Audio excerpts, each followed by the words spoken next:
नमस्कार। जिस बात का डर था वो आखिर सच हो ही गया। जिस खतरे के लिए सब मना रहे थे कि ऐसा न हो, उसका उलट हो गया। अब दुनिया का कोई भी नेता, वैज्ञानिक, डॉक्टर ये नहीं कह सकता कि भारत में तीसरी लहर नहीं आएगी। याद करिए, पिछले साल यही दिसंबर का वक्त था जब भारत में कोरोना के डेल्टा वेरिएंट के केस मिले थे। देखते देखते पूरा देश दूसरी लहर में समा गया था। यह सच है कि भारत में ओमिक्रॉन आ गया है। अभी 2 केस मिले हैं और केसेस मिलेंगे। आप सोच रहे होंगे कि ओमिक्रॉन अब आ गया है तो इससे बचेंगे कैसे? क्या ओमिक्रॉन पिछली बार के डेल्टा वेरिएंट से भी तेजी से फैलेगा? जो आंकड़े विदेश से आ रहे हैं उससे जवाब हां लगता है। इस वक्त सावधान होने की जरूरत है। इस पूरी रिपोर्ट को गौर से देखिए। हम आपको डरा नहीं रहे बल्कि समझा रहे हैं, क्योंकि जब समझदारी से चलेंगे तभी जिंदगियां बचेंगी।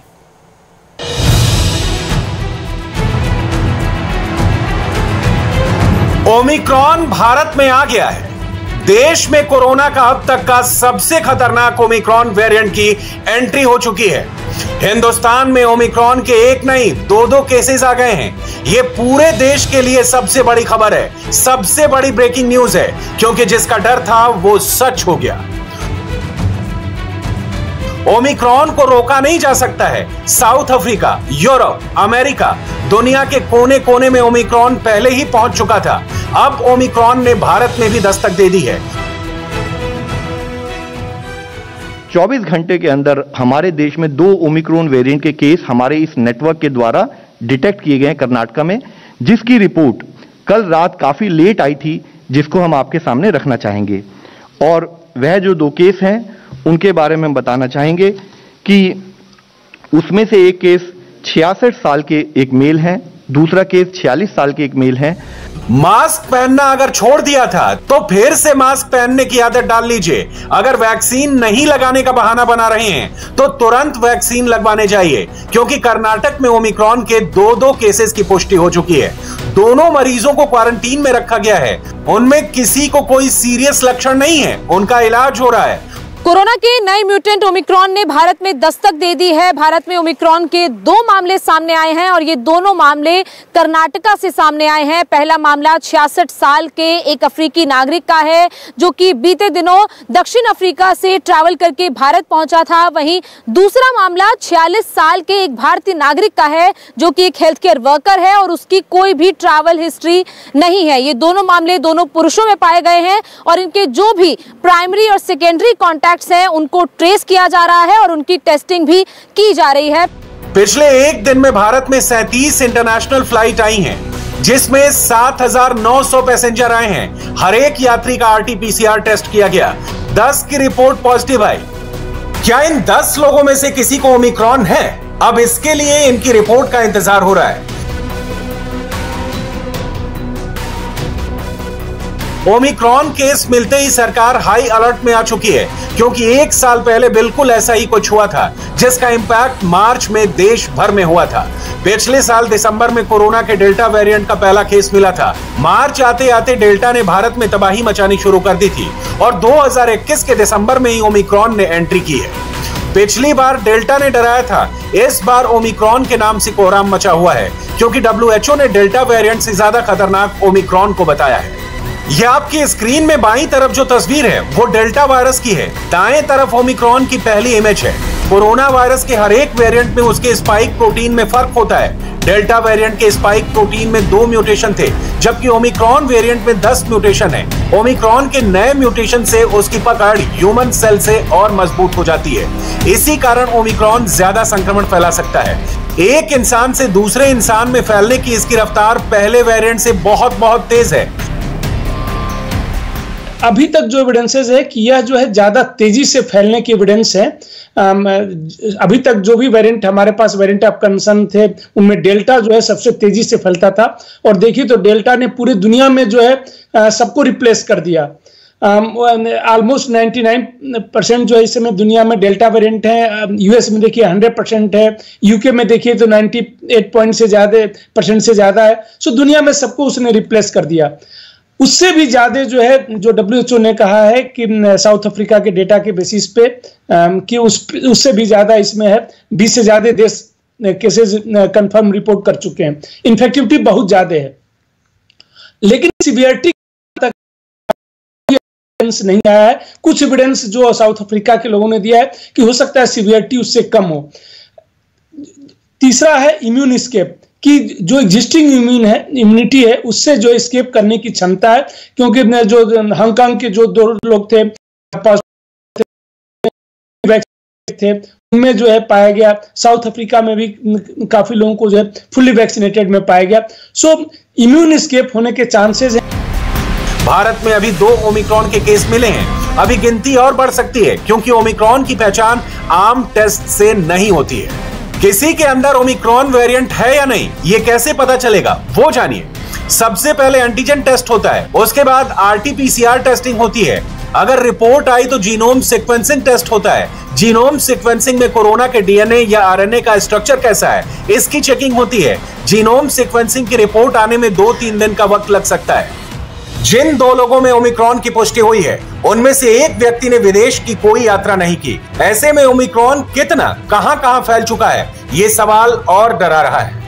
भारत ने इंटरनेशनल फ्लाइट पर 100% बैन नहीं लगाया है। 15 दिसंबर से इंटरनेशनल फ्लाइट नॉर्मल रूप से उड़ान भरने वाली थी, लेकिन फिलहाल इस फैसले को टाल दिया गया है। भारत में 21 देशों के साथ एयर बबल समझौता है। इसके तहत विदेशों से ब्यूरोक्रेट, छात्र या इमरजेंसी यात्रा हो रही है, जबकि 10 देशों के साथ एयर बबल समझौता किया जा रहा है। तो वर्तमान में 11 देशों के लिए हमने एट रिस्क उन 11 देशों को रखा है।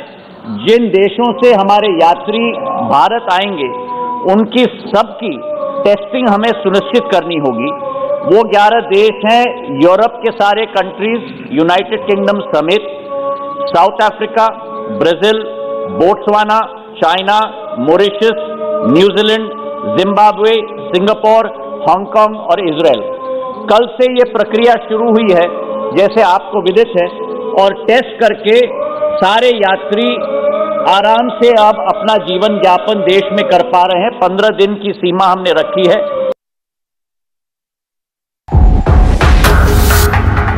कर्नाटक में जिन 2 लोगों में ओमिक्रॉन वेरिएंट मिले हैं, उनमें से एक 66 साल का है, जो दक्षिण अफ्रीका से है। 66 साल वाला विदेशी व्यक्ति 20 नवंबर को साउथ अफ्रीका से दुबई के रास्ते बेंगलुरु आया। 22 नवंबर को इसके सैंपल्स को जीनोम सीक्वेंसिंग के लिए भेजा गया। 23 को प्राइवेट टेस्ट करवाया, रिपोर्ट नेगेटिव आई और 27 तारीख को बेंगलुरु से दुबई के लिए रवाना हो गया। इस ओमिक्रॉन संक्रमण व्यक्ति के 24 प्राइमरी कॉन्टैक्ट और 240 सेकेंडरी कॉन्टैक्ट की टेस्टिंग की गई, सभी नेगेटिव आए। वहीं जो दूसरा ओमिक्रॉन संक्रमित 46 साल का व्यक्ति है, वो भारतीय है, कहीं बाहर की यात्रा नहीं की है। 21 नवंबर को बुखार आया, 22 नवंबर को आरटी-पीसीआर आया, जीनोम सीक्वेंसिंग के लिए सैंपल भेजा गया।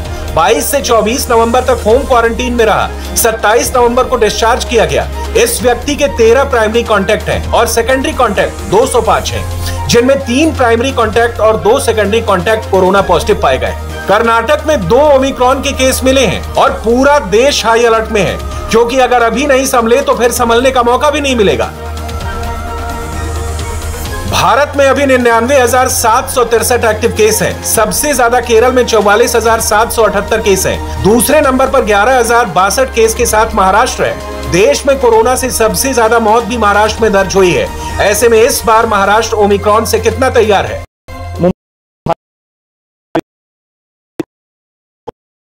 है वहां पर हम मौजूद हैं और आपको ये अरेंजमेंट हम यहां पर दिखा रहे हैं। करीबन 700 बेड की फैसिलिटी यहां पर शुरू की गई है। फुल्ली ऑक्सीजनेटेड बेड हैं ये, और जो कोई भी पेशेंट कोविड पॉजिटिव पाया जाता है, एयरपोर्ट पर आने के बाद डिटेक्ट होता है या रेलवे स्टेशन पर डिटेक्ट होता है, तो उसे सीधे यहाँ पर लाया जाएगा। क्योंकि जो बीएमसी ने नए नॉर्म्स बनाए हैं, महाराष्ट्र सरकार की तरफ से नॉर्म्स बने हैं, उसके तहत अगर कोई भी पेशेंट पॉजिटिव आता है, जीनोम सीक्वेंसिंग में ओमिक्रॉन की पुष्टि हो जाती है, तो यहाँ पर उन्हें एडमिट किया जाएगा। 14 दिन तक वो यहाँ पर एडमिट रहेंगे। दूसरे दिन, 5वें दिन, 10वें दिन और आखिरी दिन, ये 4 बार उनके टेस्ट होंगे, और अगर ये इन चारों बार नेगेटिव आता है तो ही पेशेंट को यहाँ से छोड़ा जाएगा, और लगातार जो पेशेंट है उसके साथ भी संपर्क बना रहेगा। डेल्टा का डेडली वार दिल्ली पर भी पड़ा था। ऑक्सीजन की कमी से लेकर मेडिकल क्राइसिस, दिल्ली ने सब कुछ झेला है।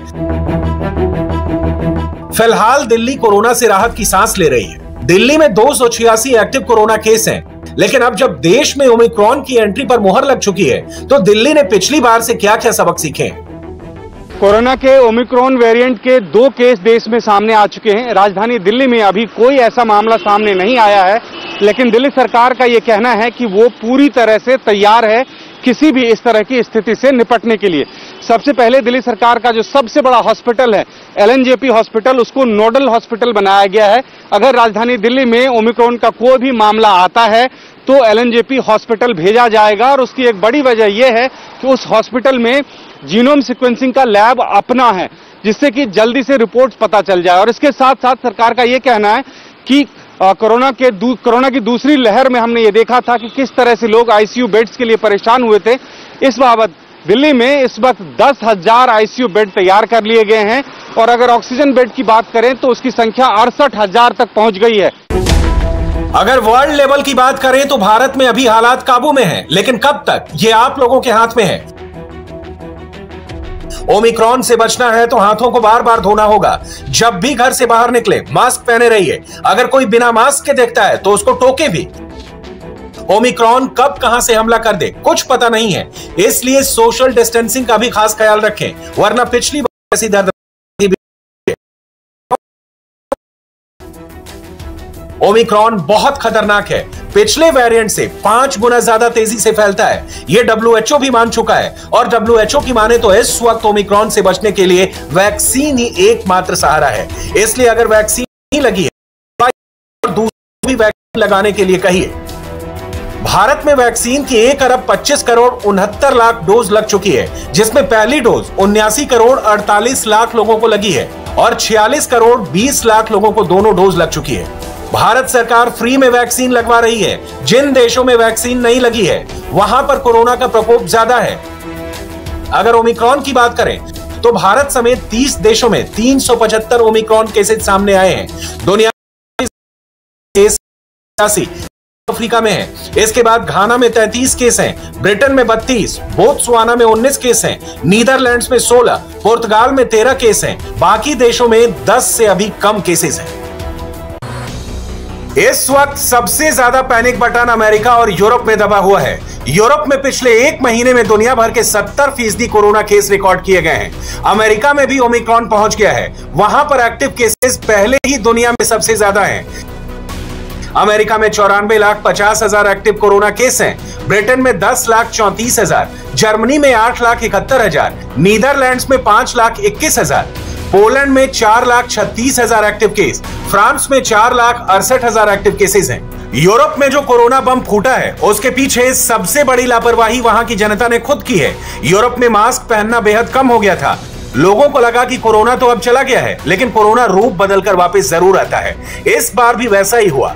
अब यूरोप की अलग अलग सरकार वैक्सीन न लगाने पर जुर्माना तक लगा रही है। ग्रीस में वैक्सीन नहीं लगवाने पर करीब 8500 रुपए का मासिक जुर्माना है। फ्रांस ने 3000 हेल्थ वर्कर्स को वैक्सीन नहीं लगवाने में सस्पेंड कर दिया।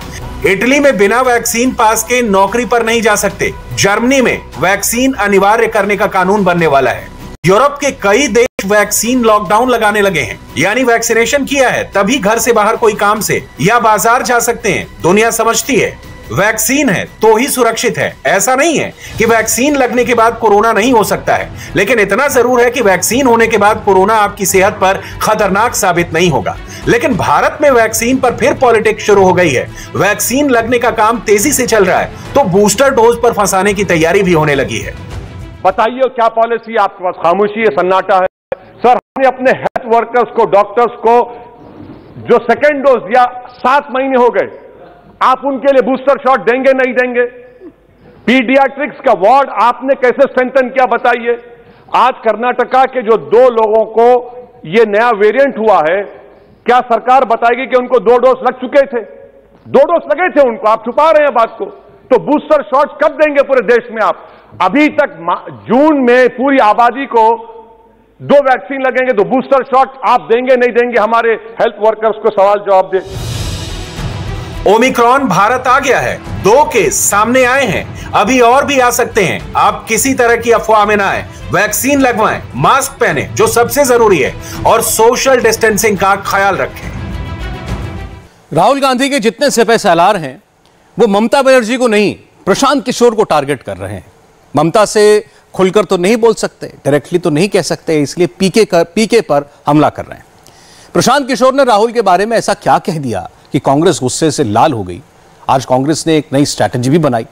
पार्लियामेंट में राहुल थोड़े ज्यादा एक्टिव दिखे। आज राहुल कर क्या रहे थे? बाकी दिनों के मुकाबले आज राहुल थोड़े ज्यादा नजर क्यों आए? ज्यादा फोटो खिंचवाई, राहुल के ज्यादा वीडियो रिलीज हुए। ऐसा दिखाने की कोशिश हुई कि राहुल सबके साथ खड़े हैं और वही विपक्ष के लीडर हैं। मगर 20-20 सेकंड का वीडियो बना। राहुल जिस वीडियो में दिखे उसी लोकेशन का फोटो टीएमसी के लोगों ने बिना राहुल के साथ सोशल मीडिया पर चिपका दिया। तो क्या मोदी विरोधी दो कैंप हो चुके हैं? और उसमें प्रशांत किशोर की क्या स्ट्रैटेजी है? क्या एक नहीं अब दो कांग्रेस होंगी? अंदर की पूरी खबर देखिए यहां। इस वक्त मोदी एक बड़ा क्राइसिस मैनेज करने में लगे हैं। ममता के घर में तूफान है, प्रधानमंत्री इसका समाधान ढूंढ रहे हैं, दिन रात मिशन मोड में लगे हुए हैं। मगर मोदी विरोधी आपस में ही भिड़े हुए हैं। एंटी मोदी मोर्चे में सियासी तूफान मचा हुआ है। दीदी पॉलिटिकल टूर पर जाती हैं, राहुल के खिलाफ माहौल बनाती हैं, एक नया प्लान बनाती हैं, विपक्ष की पॉलिटिकल क्राइसिस वाली मिस्ट्री में खुद को लीडर बनाने वाला ट्विस्ट डालती हैं। दिल्ली में लीडरशिप वाली क्राइसिस का सेटबैक राहुल को लगा है। दीदी ने राहुल को पॉलिटिकली डंप कर दिया है, इसलिए राहुल को फिर से लाइट कैमरा एक्शन करना पड़ा है। महात्मा गांधी की प्रतिमा के नीचे फोटो खिंचवानी पड़ी है, बाहों पर काली पट्टी बांधनी पड़ी है, अपने राइट साइड में अधीर रंजन चौधरी को बिठाकर दीदी तक सियासी मैसेज पहुंचाया गया है। बगल में आगे पीछे दाएं बाएं ऑपोजिशन वाले भी बैठे रहे। राहुल ने कोशिश की कि लीडर मैं बन जाऊं, मैं भी फोटो खिंच। संसद भवन के परिसर में भी वीडियो रिकॉर्ड हुआ है, उसे भी वायरल किया गया है। कांग्रेस का इकोसिस्टम इस वक्त बहुत तेजी से राहुल कर रहा है। सोशल मीडिया पर राहुल की तस्वीरों और मोदी विरोधी टेक्स्ट की रफ्तार अचानक बढ़ गई है। राहुल पीछे ना छूटे, इसके लिए ऑर्डर आता है और 3 कांग्रेसी नेता प्रेस कॉन्फ्रेंस के लिए पहुंच जाते हैं। खुलकर राहुल करते हैं। पिछले 24 घंटों ने देश की सियासत का सारा समीकरण बदल कर रख दिया है। ममता का दोस्त कौन, दुश्मन कौन? राहुल का दोस्त कौन, दुश्मन कौन? मोदी के साथ कौन, मोदी के विरोध में कौन? 24 से पहले का सियासी कैलकुलेशन बहुत दिलचस्प हो गया है। मोदी विरोधी मोर्चे के सियासी गुणाभाग की शुरुआत ममता बनर्जी और शरद पवार की मुलाकात से हुई। 24 में मोदी को हराने के लिए दोनों ने एक दूसरे के लिए दोस्ती का दरवाजा खोला, लेकिन असली खेला तो जुलाई 2021 में हुआ था। 10 जनपद पर सोनिया, राहुल और ममता की मुलाकात हुई थी। मगर 5 महीनों के बाद पूरी स्क्रिप्ट ही चेंज हो गई। एक तरह से दीदी ने 28 जुलाई 2021 को ही राहुल को एंटी मोदी मोर्चे का लीडर मानने से इनकार कर दिया था। दोस्ती का दरवाजा बंद किया था, सियासी दुश्मनी का दरवाजा खोल दिया था। और इस सियासी गेम के कैलकुलेटर का बटन प्रशांत किशोर के हाथों में था। आज ही प्रशांत किशोर ने राहुल की लीडरशिप पर बड़ा बम फोड़ा है और कहा है, कांग्रेस जिस विचार और जगह का प्रतिनिधित्व करती है वो एक मजबूत विपक्ष के लिए अहम है, लेकिन कांग्रेस का नेतृत्व एक विशेष व्यक्ति का ही दैवीय हक नहीं है, खासकर तब जब पार्टी पिछले 10 सालों में अपने 90% चुनाव हार चुकी है। विपक्ष के नेतृत्व का चुनाव लोकतांत्रिक तरीके से होने थे। प्रशांत किशोर का यह कहना एक तरह से 24 के लिए राहुल को डायरेक्ट मैसेज है कि दीदी के रास्ते में ना आओ, दूर हो जाओ। यानी राहुल के नेतृत्व में कांग्रेस 90% हारी। क्या इसलिए 24 में ममता की बारी? इसके पीछे का एक और लॉजिक है। दीदी के चुनावी चाणक्य की बात तो राहुल से भी हुई थी, डील नहीं हो पाई थी। असली प्लान यही था जो इस वक्त टीएमसी इंप्लीमेंट कर रही है। सबको एक साथ ले आते हैं, मोदी विरोधी नया मोर्चा बनाते हैं। राहुल, प्रियंका, सोनिया तैयार नहीं हुए। प्रशांत ने वही प्रपोजल दीदी को दे दिया और दीदी ने उसे हाथों हाथ लपक लिया। मोदी को घेरने के लिए दीदी वर्सेस राहुल की ये लड़ाई अब ऑल इंडिया लेवल पर चालू हो गई है। टीएमसी के हैंडल से राहुल की तस्वीर पोस्ट की जाती है और इंडियन नेशनल कांग्रेस गोवा को टैग करके खत्म, टाटा, गुड बाय, गया वाला टेक्स्ट चिपकाया जाता है। इस एक्शन का रिएक्शन होता है, खुल्लम खुल्ला होता है और इंडियन यूथ कांग्रेस का राष्ट्रीय अध्यक्ष दीदी को ही डिक्टेटर बता देता है। दीदी वर्सेस राहुल की जंग यहां तक पहुंच गई है कि राहुल 12 निलंबित सांसदों के समर्थन में धरने पर बैठते हैं। सुबह 11:15 बजे कांग्रेस राहुल का यही वीडियो ट्वीट करती है और 4 घंटे बाद टीएमसी की टाइमलाइन पर भी सेम तस्वीर चिपकाई जाती है, सेम कॉन्टेक्स्ट वाले टेक्स्ट लिखे जाते हैं, मगर फर्क यह होता है कि राहुल उस तस्वीर से गायब रहते हैं। ये सारी परिस्थितियां पिछले 24 घंटे में ही बदली हैं। दीदी ने नया नैरेटिव सेट करने की कोशिश की है, नया अल्टरनेटिव वाला आइडिया कॉइन किया और इसने देश में सियासी भूकंप ला दिया है। दीदी पर सबसे तीखा हमला दिग्विजय सिंह ने किया है। नाम तो नहीं लिया, लेकिन क्लियर मैसेज दिया है, राहुल को ओपनली डिफेंड किया है। हम लोगों की लाइन साफ है। आज इस देश में सबसे बड़ा खतरा अगर है तो वो संकीर्ण सांप्रदायिक नफरत फैलाने वाली विचारधारा की पार्टी जो कि आज सत्ता में है, उसके खिलाफ हमारी लड़ाई है। जो लोग हमारे साथ आना चाहें आए, ना आना चाहें ना आए। इतना जानता हूं कि आज देश में अगर सड़कों पर अगर भाजपा का कोई विरोध कर रहा है तो कांग्रेस पार्टी कर रही है। उत्तर प्रदेश को देख लीजिए, कहां है दूसरी पॉलिटिकल पार्टी से? प्रियंका जी अकेली आज उत्तर प्रदेश में लड़ाई लड़ रही है। कौन सी पॉलिटिकल पार्टी आज सड़क पर लड़ाई लड़ रही है? आज इस देश में राहुल गांधी जी की जो आइडियोलॉजिकल क्लैरिटी है वो अपने आप में अद्वितीय है। कौन सी ऐसा राजनीतिक दल है आज इस देश में सन 47 से आज तक जिसने जनसंघ भाजपा के साथ मिलकर सरकारें नहीं बनाई, जो सरकार में शामिल नहीं हुए? वो क्या बात करेंगे आज? इस देश में अगर भारतीय जनता पार्टी और संघ की विचारधारा से कोई लड़ना है तो सबको एक होना पड़ेगा और इन छोटी छोटी बातों से घबराने की जरूरत नहीं है। क्या कर लेगी ईडी? क्या कर लेगा कोई? क्या कर लेगा आईटी? क्या कर लेगा सीबीआई? अरे हिम्मत रखो, जेल जाएंगे जेल में। क्या डरते हैं हम लोग? दीदी ने कल सिर्फ यूपीए के वजूद पर सवाल नहीं उठाए, राहुल को भी कमजोर खिलाड़ी बताया। इसलिए आज सुबह से ही कांग्रेस के सारे नेताओं ने मोर्चा संभाल लिया। कपिल सिब्बल ने ट्वीट करके कांग्रेस बिना यूपीए को आत्मविहीन शरीर बताया, विपक्ष को एकजुटता का पाठ पढ़ाया और बाद में कैमरे पर कांग्रेस के हर नेता ने राहुल ऐसे हैं, राहुल वैसे हैं, प्रियंका ऐसी हैं, प्रियंका वैसी हैं, कांग्रेस ऐसी है, कांग्रेस वैसी है का तराना गुनगुनाया। ये देखिए, ये उनका कहना होगा, लेकिन मेरा कहना है यूपीए अगर कोई नाम नहीं है तो इतने राज्यों में कांग्रेस का जो अस्तित्व है कि कई जगह हमारे सरकारें हैं, कई जगह हम अपोजिशन में हैं, कई मुद्दों पर हम लड़ रहे हैं। उधर राहुल गांधी जी लड़ रहे, प्रियंका गांधी जी लड़ रहे, सदन में हम भी लोग सब मिलके लड़ रहे हैं। उनको भी हम साथ लेने की कोशिश तो बहुत से मुद्दों पे की है।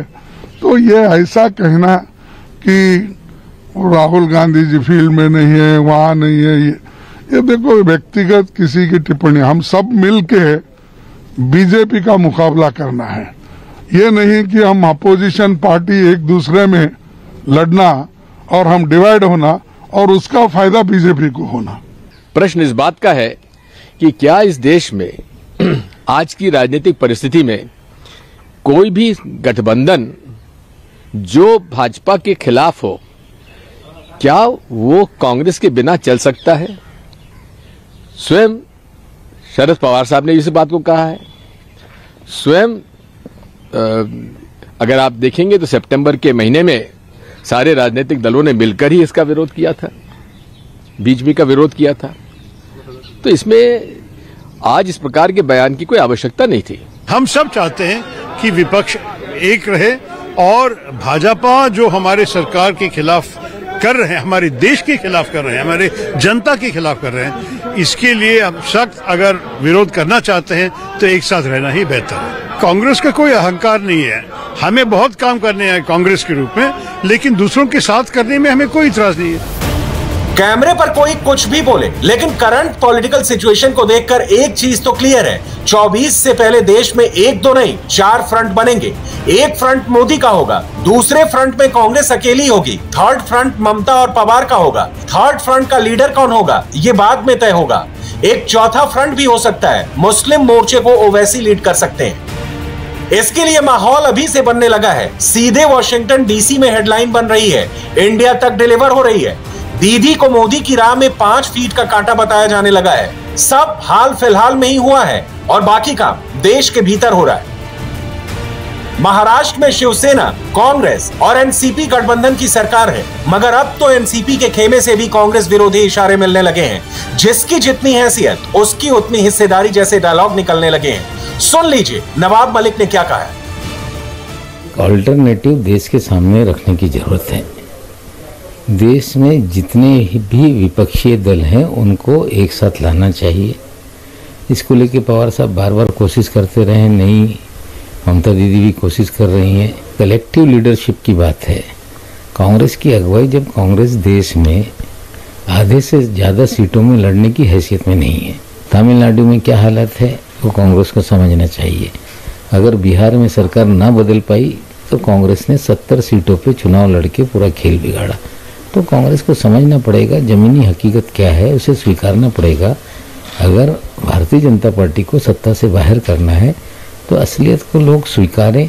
तो हमें लगता है कि नेता कौन होगा, किसकी अगुवाई में होगा, ये सवाल बड़ा नहीं है। सवाल ये है सबको एक साथ लाया जाए और कलेक्टिव लीडरशिप लाई जाए। राहुल वर्सेस ममता के गेम में शिवसेना संभल कर खेल रही है। वो ना इनकार कर रही है ना इकरार कर रही है, लेकिन इतना तो तय है कि दीदी और शिवसेना के बीच भी कुछ ना कुछ जरूर पक रहा है। हाँ, कैमरे पर भले ही कुछ और कहा जा रहा हो। यूपीए क्या है, एनडीए क्या है, आने वाले दिनों में पता चलेगा। हम भी चाहते हैं यूपीए मजबूत हो आज से ज़्यादा, लेकिन एनडीए का अस्तित्व कहाँ है? एनडीए है आज एनडीए का भी कोई वजूद नहीं है। कहाँ है एनडीए? शिवसेना बाहर निकल गई, अकाली दल बाहर निकल गई। एनडीए में कौन बचा है मुझे बताइए। यूपीए में और नए साथी को ढूंढना चाहिए, लाना चाहिए और एक फ्रंट मजबूती से खड़ा करना चाहिए। 2024 के लिए ममता जिस ऑल इंडिया लेवल पर काम कर रही हैं, उस प्लान को एग्जीक्यूट करने के लिए अब पार्टी भी हड़पने की तैयारी हो रही है। राहुल को सीधी टक्कर देने के लिए दीदी नेशनल लेवल पर नए नाम के साथ एंटर करने की तैयारी कर रही हैं। आने वाले दिनों में आईएनसी यानी इंडियन नेशनल कांग्रेस को एआईटीसी यानी ऑल इंडिया तृणमूल कांग्रेस से नहीं, एआईसी यानी ऑल इंडिया कांग्रेस से टक्कर मिल सकती है। कांग्रेसी मोर्चे का राष्ट्रीय चेहरा बनने की कवायद में जुटी ममता बनर्जी जल्द ही अपनी पार्टी का नाम बदल सकती हैं। साथ ही अगर सूत्रों की माने तो तृणमूल कांग्रेस अगले 3 महीनों में अपने संविधान में भी भारी फेरबदल करने वाली है। दरअसल तृणमूल कांग्रेस जिस तरह से पूरे देश में अपने पैर पसारने का प्रयास कर रही है, उसके बाद पार्टी का एक धड़ा मानता है कि उनकी पार्टी का जो नाम है वो बंगाली अस्मिता को तो जरूर दर्शाता है, लेकिन उस सोच को नहीं दर्शाता जिस पर तृणमूल कांग्रेस चलने का मन बना चुकी है। जिस रफ्तार में ममता बनर्जी नेशनल लेवल पर कांग्रेस को पॉलिटिकल डेंट लगाती जा रही हैं, राहुल को घेरती जा रही हैं, उससे तो यह कंफर्म हो गया है कि दीदी का खेला पूरी कांग्रेस पार्टी के लिए एक झमेला बन गया है। उदाहरण के तौर पर अधीर रंजन चौधरी को सुनिए, समझ जाएंगे कि दीदी और राहुल के बीच दूरियां ही नहीं, पूरी की पूरी खाई पैदा हो गई है। हर वक्त राहुल जी, सोनिया गांधी जी हमें समर्थन करते आई है।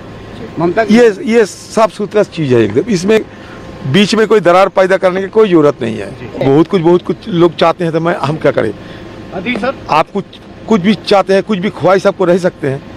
आप अगर आप कह सकते हैं कि मेरा ख्वाहिश यही है, ये ख्वाहिश को तब्दील करना ये हिंदुस्तान की जनता की राय पे निर्भर करता है।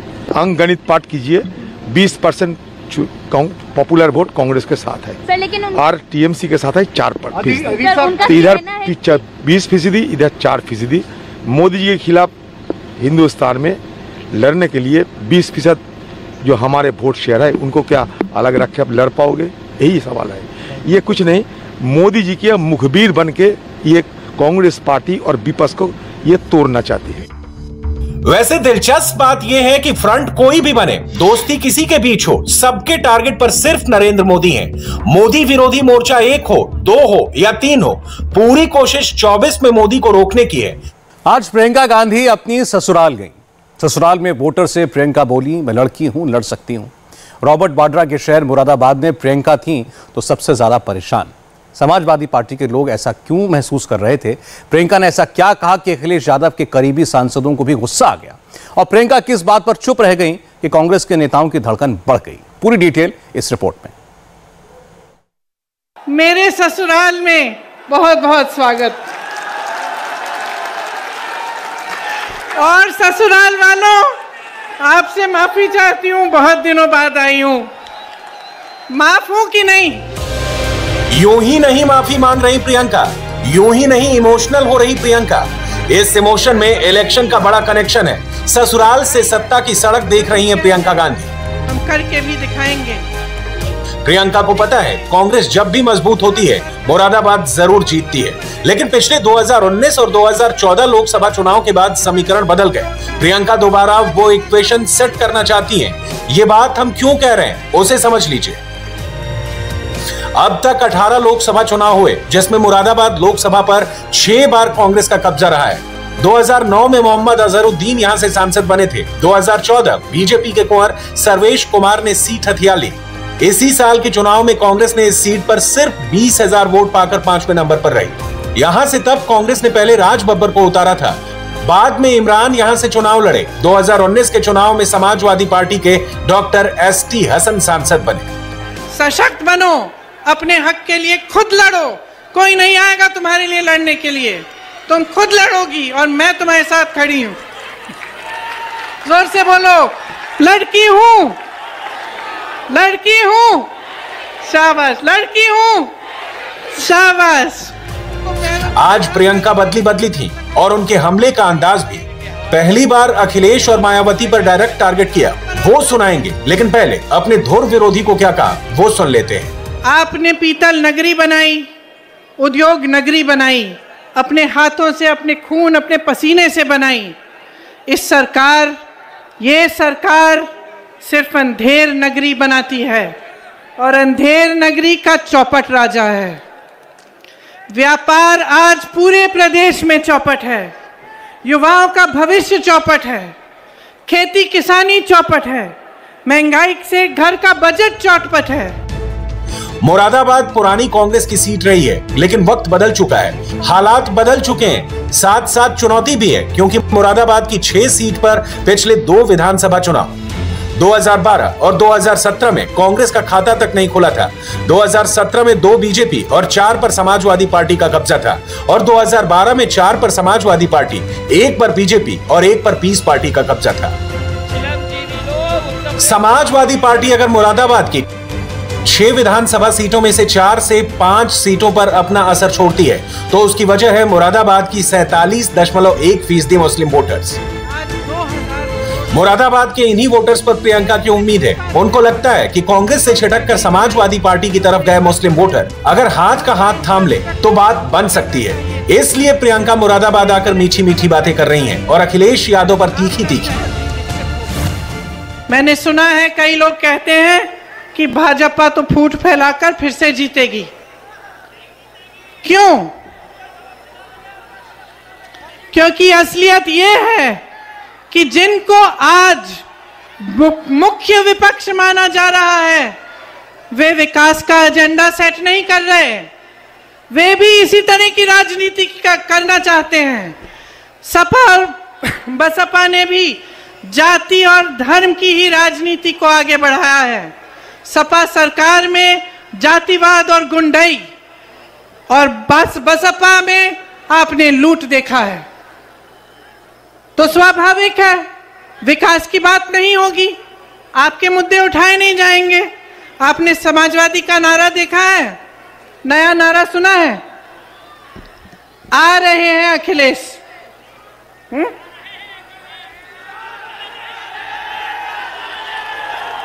मैं पूछना चाहती हूं, सीए और एनआरसी के कानून बने,